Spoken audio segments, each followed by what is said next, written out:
भक्तजनों, माताओं, बहनों, सादर जय श्री कृष्ण। हमारे YouTube चैनल में आप सभी का बहुत बहुत स्वागत है।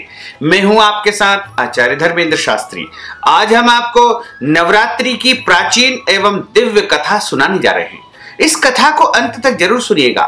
तो सबसे पहले आपको और आपके पूरे परिवार को नवरात्रि महापर्व की बहुत बहुत शुभकामनाएं और बधाइयां। माता महाकाली, महालक्ष्मी तथा महासरस्वती का भरपूर आशीर्वाद आपके जीवन पर सदैव बना रहे। आप सुखी रहें, स्वस्थ रहें, उन्नति करें, प्रगति करें तथा निरंतर आगे बढ़ते हुए अपने जीवन को सार्थक बनाएं। मां भगवती की कृपा आपके जीवन पर सदैव बना रहे और माता रानी का भरपूर आशीर्वाद आपके जीवन में सदैव फलीभूत होता रहे। नवरात्रि जो कि प्रत्येक वर्ष में 4 बार आती है। सबसे पहली जो नवरात्रि आती है वो चैत्र माह में आती है और दूसरी जो नवरात्रि आती है वो आषाढ़ माह में आती है। उसके पश्चात जो तीसरी नवरात्रि आती है वो आश्विन माह यानी कुआर माह में आती है। उसके बाद जो चौथी नवरात्रि आती है वो माघ माह में आती है। इस प्रकार पूरे वर्ष में 4 नवरात्रि आती है, 2 गुप्त नवरात्रि होती है तथा 2 प्रकट नवरात्रि होती है। नवरात्रि के 9 दिन परम सिद्धिदायक माने गए हैं और 9 दिन अलग अलग देवियों की आराधना की जाती है। प्रथमम शैलपुत्री च, द्वितीयम ब्रह्मचारिणी, तृतीयम चंद्रघंटेति, कुष्मांडेति चतुर्थकम, पंचमम स्कंदमातेति, षष्ठम कात्यायनीति च, सप्तमम कालरात्रीति, महागौरीति चाष्टमम, नवमम सिद्धिदात्री च, नवदुर्गाः प्रकीर्तिताः। इस प्रकार भगवती महाकाली, महालक्ष्मी और महासरस्वती की सम्मिलित शक्ति को जगदम्बा कहा जाता है और आदि शक्ति जगदम्बा के 9 रूपों की अलग अलग दिनों में पूजा की जाती है और नवरात्रि बड़ा ही सिद्धिदायक समय होता है। इस दौरान भगवती की आराधना करने से, पूजा करने से, जप करने से या फिर पाठ करने से परम सिद्धि प्राप्त हो जाती है। नवरात्रि में व्रत करना चाहिए और प्रत्येक मनुष्य को नवरात्रि के दौरान भगवती जगदम्बा की आराधना करनी चाहिए। प्रथम दिन से लेकर के अंतिम दिन तक उनको एक समय भोजन करके या पूरे निराहार या फलाहार करके व्रत का पालन करना चाहिए तथा नवरात्रि के दौरान शुद्ध और सात्विक वस्तुओं का प्रयोग करना चाहिए। लहसुन, प्याज नवरात्रि के दौरान नहीं खाना चाहिए तथा नवरात्रि के दौरान मांस, मदिरा और अन्य अभक्ष भक्षण जैसे अंडे आदि का भी प्रयोग नहीं करना चाहिए।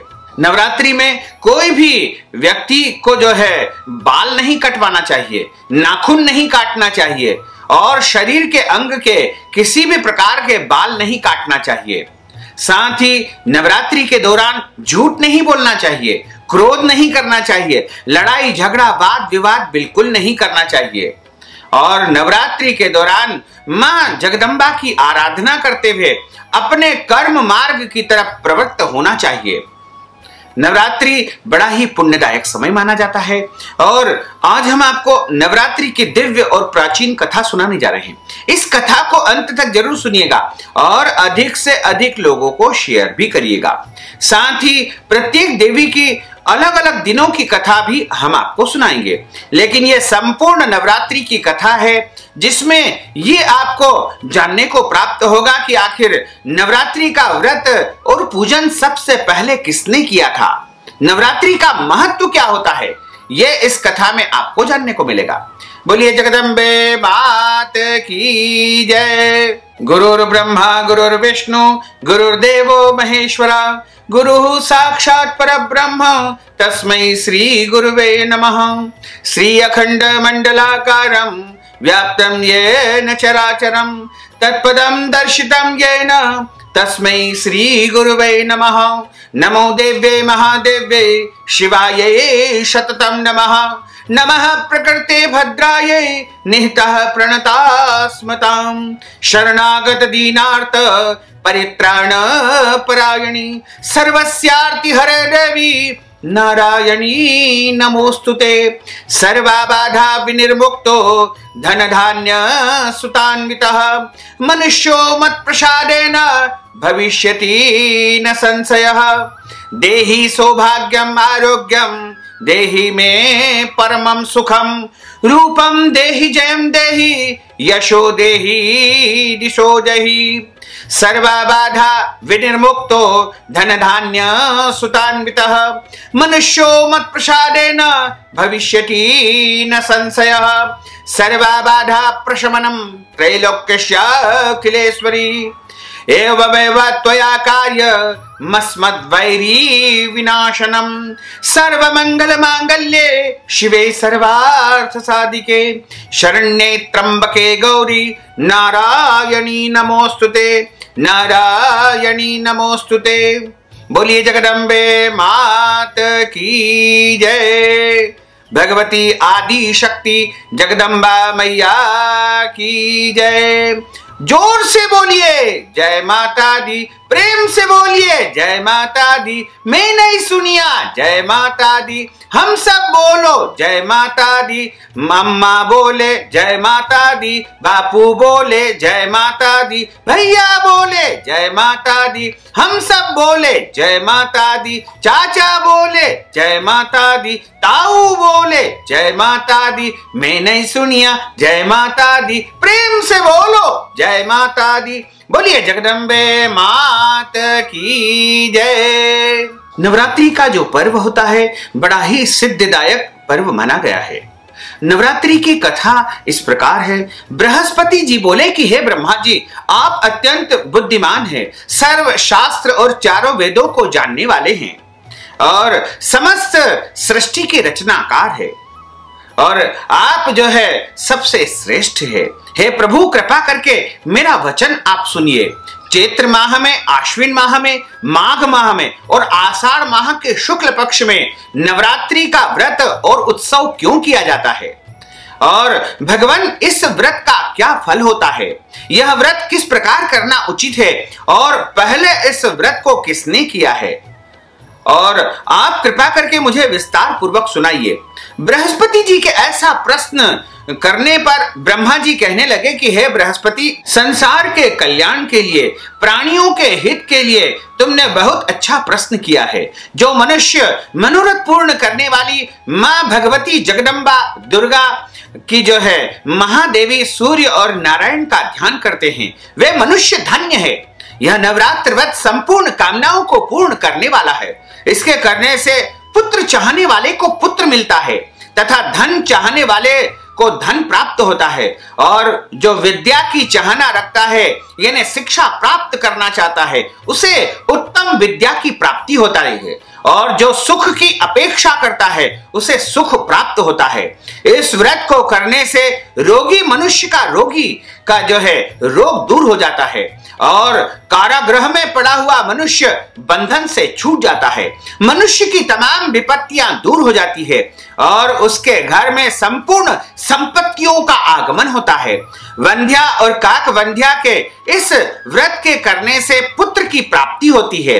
समस्त पापों को दूर करने वाले इस व्रत को करने से ऐसा कौन सा मनोरथ है जो सिद्ध नहीं हो सकता है। जो मनुष्य इस अलभ्य मनुष्य देह को पाकर भी नवरात्र का व्रत नहीं करता है वह माता पिता से हीन हो जाता है, अर्थात उसके माता पिता जो है स्वर्ग लोक को जल्दी सिधार जाते हैं और उसे माता पिता का पूर्ण सुख प्राप्त नहीं हो पाता है तथा इस संसार में अनेक प्रकार के दुखों को वह भोगता रहता है। उसके शरीर में कुष्ठ रोग उत्पन्न हो जाता है और अंगहीन वह हो जाता है।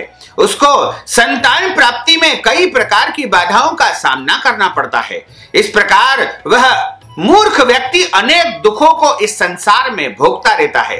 इस व्रत को नहीं करने वाला निर्दयी मनुष्य धन और धान्य से रहित होकर भूख और प्यास से इस पृथ्वी पर व्याकुल होता है और जो कोई भी स्त्री इस व्रत को नहीं करती है वह संसार में कई प्रकार के दुखों को भोगती है। यदि व्रत करने वाला मनुष्य सारे दिन का उपवास न कर सके तो एक समय भोजन करे और उस दिन बांधवों सहित नवरात्रि व्रत की कथा का श्रवण अवश्य करे, क्योंकि कथा श्रवण करना अनिवार्य होता है। जो मनुष्य नवरात्रि की कथा का श्रवण करता है उसे व्रत का संपूर्ण फल प्राप्त हो जाता है। हे बृहस्पति, जिसने पहले इस महाव्रत को किया उसका पवित्र इतिहास में तुम्हें सुनाता हूं, तुम ध्यान लगा करके सुनो। इस प्रकार ब्रह्मा जी के वचन को सुन करके बृहस्पति जी बोले कि हे ब्रह्मदेव, मनुष्य का कल्याण करने वाले इस व्रत के इतिहास को मेरे लिए आप कृपा करके कहिए। मैं ध्यान लगा करके सुन रहा हूं, आपकी शरण में आया हूं, मुझ पर कृपा आप करिए। ब्रह्मा जी बोले कि पतित नाम के मनोहर नगर में एक अनाथ नाम का ब्राह्मण निवास करता था। वह भगवती दुर्गा का परम भक्त था। उसके संपूर्ण सद्गुणों से युक्त मानो ब्रह्मा की सबसे पहली रचना ही ऐसी हो, यथार्थ नाम वाली सुमति नाम की अत्यंत सुंदर कन्या उसके यहाँ उत्पन्न हुई। वह कन्या सुमति अपनी बाल्यावस्था में अपनी सहेलियों के साथ में क्रीड़ा करती रहती थी। इस प्रकार वह खेलते खेलते बड़ी होने लगी और शुक्ल पक्ष में चंद्रमा की कला के समान उसकी वृद्धि होने लगी। उसका दिन प्रतिदिन जो है वृद्धि होने लगी और उसके पिता प्रतिदिन मां दुर्गा की आराधना करके हवन तथा पूजन और अनुष्ठान किया करते थे। उस समय वह भी नियम से वहां पर उपस्थित रहती थी। एक दिन सुमति अपनी सखियों के साथ खेलने लग गई और भगवती के पूजन में उपस्थित नहीं हुई। उसके पिता को पुत्री की ऐसी असावधानी देख करके क्रोध आया और पुत्री से कहने लगे कि हे दुष्ट पुत्री, आज प्रातः काल तुमने भगवती का पूजन नहीं किया है, इस कारण मैं किसी कुष्ठी और दरिद्र मनुष्य के साथ में तेरा विवाह करूंगा। इस प्रकार कुपित पिता के वचन को सुन करके सुमति को बड़ा दुख हुआ और पिता से कहने लगी कि हे पिताजी, मैं आपकी कन्या हूं, मैं आपके सब तरह से अधीन हूं, जैसा आपकी इच्छा हो वैसा करो। रोगी, कुष्ठी अथवा और किसी के साथ जैसी आपकी इच्छा हो मेरा विवाह आप कर सकते हैं, होगा वही जो मेरे भाग्य में लिखा हुआ है और मेरा इस पर पूर्ण विश्वास है। मैं अपने भाग्य पर पूरा विश्वास रखती हूँ। प्रत्येक मनुष्य न जाने कितने मनोरथों का चिंतन करता है, पर होता वही है जो विधाता ने उसके भाग्य में लिखा हुआ है। जो जैसा करता है उसको वैसा ही फल प्राप्त होता है। कर्म के अनुसार ही प्रत्येक मनुष्य को फल प्राप्त होता है, क्योंकि कर्म करना मनुष्य के अधीन है पर फल देना देवताओं के अधीन है। जैसे अग्नि में पड़े हुए तृणादि उसको अधिक प्रदीप्त नहीं कर सकते हैं और कई बार प्रदीप्त कर देते हैं, उसी प्रकार अपनी कन्या से ऐसे निर्दयता से कहे हुए वचन को सुन करके उस ब्राह्मण को अधिक क्रोध आया। तब उसने अपनी कन्या का विवाह एक कुष्ठी व्यक्ति के साथ में कर दिया और अत्यंत क्रुद्ध होकर के पुत्री से कहने लगी कि जाओ जाओ, जल्दी जाओ, अपने कर्म का फल भोगो। देखें केवल भाग्य भरोसे पर क्या कर सकती हो और तुम्हें किस प्रकार का फल मिलेगा। इस प्रकार कहे हुए पिता के कटु वचन को सुन करके सुमति अपने मन ही मन विचार करने लगी, अहो मेरा भाग्य बड़ा दुर्भाग्य है जिससे मुझे ऐसा पति प्राप्त हुआ है। इस तरह अपने दुख का विचार करती हुई सुमति अपने पति के साथ में वन चली गई और भयानक जंगल में कुशायुक्त उस स्थान पर उन्होंने वह रात बड़े कष्ट से व्यतीत की। उस गरीब बालिका की ऐसी दशा को देख करके मां भगवती पूर्व पुण्य के प्रभाव से प्रकट हो गई और सुमति से कहने लगी कि हे दीन ब्राह्मणी, मैं तुझसे प्रसन्न हूं, तुम जो चाहो मुझसे वरदान मांगो। मैं प्रसन्न हूं, तुम्हें मनवांछित वरदान प्रदान करने के लिए तैयार हूं और इस प्रकार मैं तुमको मन के इच्छा अनुसार फल प्रदान करूंगी। इस प्रकार भगवती दुर्गा के वचन को सुन करके वह गरीब ब्राह्मणी कहने लगी कि आप कौन हैं जो मुझ पर प्रसन्न हुई है, कृपा करके मुझे बताएं और अपनी कृपा दृष्टि से मुझ दीन दासी को कृतार्थ करें। ब्राह्मणी के ऐसे वचन को सुन करके मां भगवती कहने लगी कि मैं आदि शक्ति हूं, मैं जगदम्बा हूं, मैं दुर्गा हूं, मैं महाकाली हूं, मैं महालक्ष्मी हूं, मैं महासरस्वती हूं और मैं ही ब्रह्मा विद्या और अनेकों रूपों को धारण करने वाली परम शक्ति हूं। मैं तुमसे प्रसन्न हूं और तुम्हारे दुखों को दूर करना चाहती हूं तथा तुम्हें सभी प्रकार के सुख देना चाहती हूं। हे ब्राह्मणी, मैं तुझ पर तेरे पूर्व जन्म के पुण्य प्रभाव से प्रसन्न हुई हूं। तेरे द्वारा जो पुण्य प्रताप किया गया था उससे मैं अत्यधिक प्रसन्न हूं। तुम्हारे पूर्व जन्म का वृत्तांत में सुनाती हूं, ध्यान पूर्वक सुनो। तू पूर्व जन्म में निषाद राज भील की पत्नी थी और अति पतिव्रता स्त्री थी। एक दिन तेरे पति निषाद ने चोरी की। चोरी करने के कारण तुम दोनों को सिपाहियों ने पकड़ लिया और ले जाकर के कारागृह में यानी जेल खाने में तुमको बंद कर दिया। उन लोगों ने तेरे को और तेरे पति को भोजन भी नहीं दिया। इस प्रकार नवरात्र के दिनों में तुमने न तो कुछ खाया न जल पिया, इसलिए 9 दिन तक नवरात्र का व्रत तुम्हारे द्वारा अनजाने में ही हो गया है। हे ब्राह्मणी, उन दिनों जो व्रत हुआ उस व्रत के प्रभाव से मैं प्रसन्न हो गई और मैं तुम्हें मन वांछित वस्तु दे रही हूं। तुम्हारी जो इच्छा हो वरदान मांग सकती हो। इस प्रकार मां जगदम्बा के कहे हुए वचन को सुनकर के वह ब्राह्मणी बोली कि अगर आप मुझ पर प्रसन्न हो तो हे मां जगदम्बा, सबसे पहले तो मैं आपको प्रणाम करती हूँ, आपको नमन करती हूँ।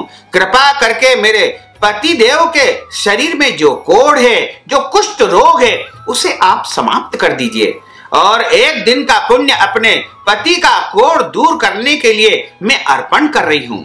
मेरे प्रभाव से जो है, मेरे पुण्यों के प्रभाव से मेरे पतिदेव का कोढ़ समाप्त हो जाए।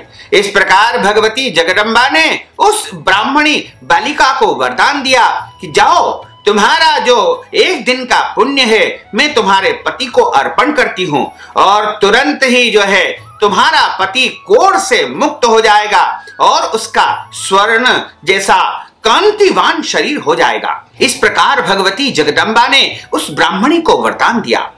तुरंत जो है ब्रह्मा जी कहते हैं कि इस प्रकार देवी का वचन सुनकर के वह ब्राह्मणी बहुत प्रसन्न हुई और पति को निरोग करने की इच्छा से देवी की बात को उसने जो है मान लिया। तब तक उसके पति का शरीर भगवती दुर्गा की कृपा से कुष्ठहीन होकर के अति कांति युक्त हो गया, यानी उसका कुष्ठ रोग समाप्त हो गया। जिसकी कांति के समान चंद्रमा की कांति क्षीण जो है लगने लगी और वह परम सुंदर दिव्य मनुष्य दिखने लगा। वह ब्राह्मणी पति की मनोहारी दशा को देख करके देवी के अति पराक्रमी वाली समझ करके स्तुति करने लगी, हाथ जोड़ करके उनको नमन करने लगी। हे दुर्गे, आप समस्त कष्टों को दूर करने वाली है और आप तीनों जगत का संताप हरने वाली है, समस्त दुखों को दूर करने वाली है, रोगी मनुष्य को निरोग करने वाली है, प्रसन्न होकर के मनवांछित वस्तु को देने वाली है और दुष्ट मनुष्य का नाश करने वाली है। आप ही सारे जगत की माता और पिता है। हे अम्बे, मुझ अपराध रहित अबला की मेरे पिता ने कुष्ठी के साथ में विवाह करके मुझे घर से निकाल दिया। उसकी निकाली हुई पृथ्वी पर मैं घूमने लगी। आपने ही मेरा इस आपत्ति रूपी समुद्र से उद्धार किया है। हे देवी, मैं आपको प्रणाम करती हूँ, आपको नमन करती हूँ, मुझ दीन की रक्षा करो। ब्रह्मा जी बोले कि हे बृहस्पति, इस प्रकार सुमति ने मन से देवी की बहुत स्तुति की और उसकी स्तुति को सुन करके देवी को बहुत प्रसन्नता हुई, संतोष हुआ और ब्रह्मा जी कहने लगे कि जो है इस प्रकार, हे बृहस्पति, हे ब्राह्मणों, तुम्हारे उदालय नामक एक अति बुद्धिमान, धनवान, कीर्तिवान और जितेंद्रिय पुत्र उनके यहाँ उत्पन्न होगा। ऐसा कह करके देवी उस ब्राह्मणी से फिर कहने लगी कि तुम्हारे यहाँ एक सुंदर पुत्र की प्राप्ति होगी। हे ब्राह्मणी, जो कुछ तेरी इच्छा हो मन वांछित वस्तु मांग सकती हो। ऐसा भगवती दुर्गा का वचन सुनकर के सुमति बोली कि हे भगवती जगदम्बा, अगर आप मेरे ऊपर अत्यंत प्रसन्न हो तो कृपा करके मुझे नवरात्रि व्रत का संपूर्ण विधि विधान बताइए, क्योंकि मेरे द्वारा अनजाने में ही नवरात्रि का व्रत संपन्न हुआ, जिससे मुझे इस प्रकार का पुण्य प्राप्त हुआ है। यदि मैं पूरे विधि विधान से नवरात्रि का व्रत करूंगी तो आपकी कृपा दृष्टि मेरे ऊपर सदैव बनी रहेगी और जिस विधि से नवरात्र व्रत करने से आप प्रसन्न होती है, उस विधि और उसके फल को मेरे लिए आप कृपा करके विस्तार पूर्वक कहिए। इस प्रकार ब्राह्मणी के वचन को सुन करके मां भगवती जगदम्बा कहने लगी कि हे ब्राह्मणी, मैं तुम्हारे लिए संपूर्ण पापों को दूर करने वाली नवरात्र व्रत की विधि को बताती हूं, जिसको सुनने से सभी प्रकार के पाप नष्ट हो जाते हैं और इस संसार में सभी प्रकार से मनुष्य सुखों को प्राप्त करते हुए धर्म, अर्थ, काम और अंत समय में मोक्ष को प्राप्त कर लेता है। यह व्रत नवरात्रि में किया जाता है और चारों नवरात्रि जो होती है उनमें प्रतिपदा से लेकर के नवमी तक विधि विधान से इस व्रत को करना चाहिए। यदि दिन भर व्रत न कर सके तो एक समय भोजन कर लेना चाहिए और किसी विद्वान ब्राह्मण के मार्गदर्शन में घट स्थापना करे और वाटिका बना करके उसको प्रतिदिन जल से सिंचन करे तथा भगवती महाकाली, महालक्ष्मी और महासरस्वती की मूर्तियां या चित्र की स्थापना करके नित्य विधिवत उनका पूजन करे और उनकी आराधना करे, पुष्पों से उनका अर्चन करे और भगवती जगदम्बा को अर्घ्य प्रदान करे। बिजोरा के फूल से अर्घ्य देने से रूप की प्राप्ति होती है, यानी सुंदरता की प्राप्ति होती है। जायफल से अर्घ्य देने से कीर्ति की प्राप्ति होती है तथा द्राक्षा यानी दाख से अर्घ्य देने से परम सिद्धि प्राप्त होती है। आंवले से अर्घ्य देने से मनुष्य को सभी प्रकार का सुख मिलता है तथा केला चढ़ाने से आभूषण की प्राप्ति होती है। इस प्रकार फलों से अर्घ्य देकर के यथा विधि हवन करे। घी, शक्कर और शहद, जौ, तिल और नारियल, दाख और कदम्ब से हवन करे तथा सभी प्रकार की वस्तुओं से हवन करना चाहिए। हवन सामग्री से जो तिल और जौ से हवन करता है उसे अपार लक्ष्मी की प्राप्ति होती है। जो कमल गट्टे या मखाने से हवन करता है उसके घर में 10 दिशाओं से माता महालक्ष्मी का आगमन होता है। खीर व चंपा के पुष्पों से धन और पत्तों से तेज और सुख की प्राप्ति होती है। आंवले से हवन करने से कीर्ति और केले से हवन करने से संतान प्राप्ति होती है। कमल के पुष्प या कमल गट्टे से हवन करने से मनुष्य को राज्य पद प्राप्त होता है। द्राक्षा यानी दाख से हवन करने से सुख, संपत्ति और ऐश्वर्य की प्राप्ति होती है और विधि विधान से किसी विद्वान आचार्य के मार्गदर्शन में हवन, पूजन तथा पाठ करना चाहिए। नवरात्रि के दौरान दुर्गा सप्तशती का पाठ विद्वान ब्राह्मण के मुखार विंद से शुद्ध उच्चारण करके ही करवाना चाहिए और नम्रता पूर्वक आचार्य को यज्ञ सिद्धि के लिए, अनुष्ठान सिद्धि के लिए दक्षिणा प्रदान करना चाहिए। इस महाव्रत को पहले बताई हुई विधि के अनुसार जो कोई मनुष्य करता है उसके सब मनोरथ सिद्ध हो जाते हैं, इसमें तनिक भी संशय नहीं है। इन 9 दिनों में जो कुछ भी दान किया जाता है, ब्राह्मण को अन्न दान किया जाता है, वस्त्र दान किया जाता है, फल दान किया जाता है, फलाहार दान किया जाता है या फिर अन्य जो भी दान किया जाता है उसका करोड़ों गुना फल प्राप्त होता है।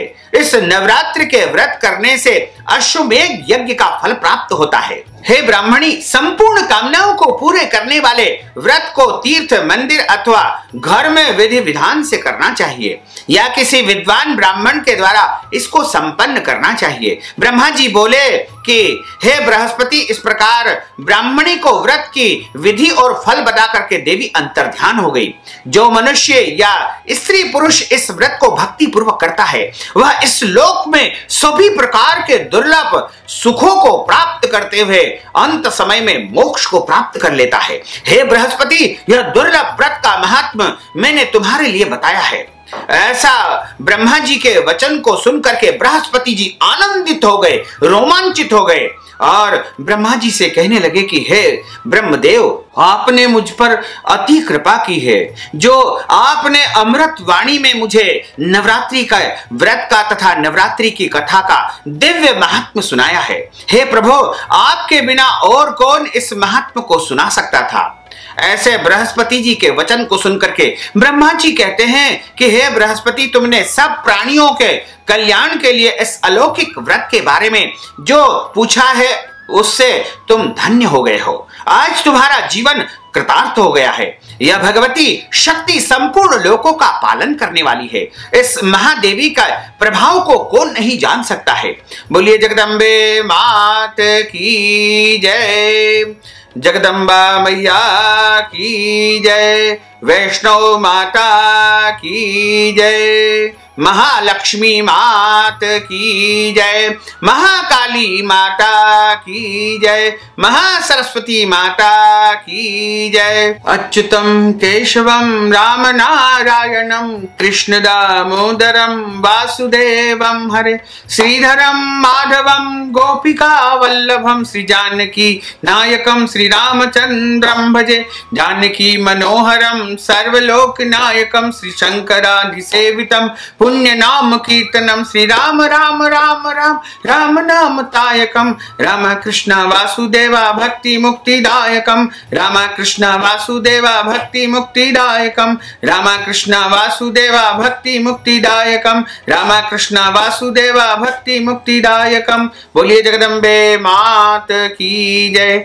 भक्तजनों, आपने जो नवरात्रि की दिव्य और ज्ञानमयी कथा का श्रवण किया है, यदि आप नवरात्रि की कथा का संपूर्ण पुण्य फल प्राप्त करना चाहते हैं तो इस निमित्त आप कोई भी दान दक्षिणा यदि प्रदान करना चाहते हैं, दान स्वरूप धन राशि आप यदि प्रदान करना चाहते हैं, तो आप हमारे पेटीएम नंबर के माध्यम से, गूगल पे के माध्यम से या फोन पे के माध्यम से या अकाउंट नंबर के माध्यम से सीधे सीधे धन राशि हमें प्रदान कर सकते हैं। इसके अलावा यदि आप अपने नाम गोत्र से दुर्गा सप्तशती का अनुष्ठान करवाना चाहते हैं, पाठ करवाना चाहते हैं, मंत्र जाप करवाना चाहते हैं, या अपनी ओर से आप कन्या भोजन करवाना चाहते हैं, या फिर मां जगदम्बा की पूजा करवाना चाहते हैं, नवचंडी अनुष्ठान, सतचंडी अनुष्ठान या अन्य देवी के अनुष्ठान यदि आप करवाना चाहते हैं, तो आप इस निमित्त धन राशि हमें प्रदान करके जो है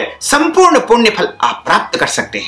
तो यह ज्ञानवर्धक कथा यदि आपने सुनी है और इसको अधिक से अधिक लोगों तक आप पहुंचाएंगे तो इसका पुण्य फल आपको और अधिक प्राप्त हो सकेगा। इसलिए आपसे अनुरोध है कि इस कथा को अधिक से अधिक लोगों को शेयर करिएगा, लाइक करिएगा, कमेंट करिएगा, और यदि अभी तक आपने सब्सक्राइब नहीं किया तो अभी और इसी समय सब्सक्राइब अवश्य कर लीजिए। आपको और आपके पूरे परिवार को सादर जय श्री कृष्ण, सादर धन्यवाद।